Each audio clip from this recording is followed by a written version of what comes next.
17 जनवरी 2024 रात 2:13।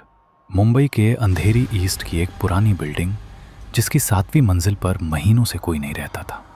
उस मंजिल के कॉरिडोर में हर रात एक ही समय पर लाइट अपने आप जल उठती थी, जबकि पूरे फ्लोर की बिजली काट दी गई थी।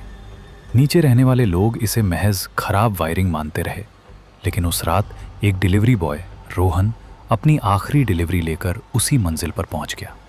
लिफ्ट 7वीं मंजिल पर रुकते ही अपने आप खुल गई, जबकि उसने कोई बटन दबाया ही नहीं था। बाहर निकलते ही उसे एक अजीब सी ठंडक महसूस हुई, जैसे हवा में नमी नहीं बल्कि किसी की मौजूदगी खुली हो। कॉरिडोर लंबा और सुनसान था और सबसे आखिर में एक दरवाज़ा आधा खुला हुआ था। उसके मोबाइल पर ऑर्डर का वही फ्लैट नंबर दिख रहा था। उसने धीरे धीरे कदम बढ़ाए और जैसे ही दरवाजे के पास पहुंचा, अंदर से हल्की हल्की खरोंचने की आवाज आने लगी। उसने दरवाजा पूरी तरह खोला। अंदर का कमरा लगभग खाली था, दीवारों पर पुराने दाग और बीच में एक टूटी कुर्सी।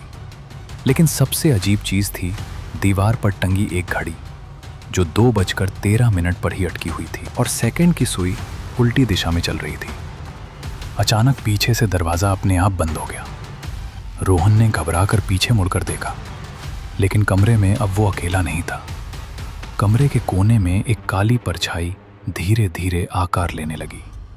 पहले सिर्फ एक धुंधली आकृति, फिर एक झुका हुआ सिर और फिर 2 सफेद चमकती आंखें।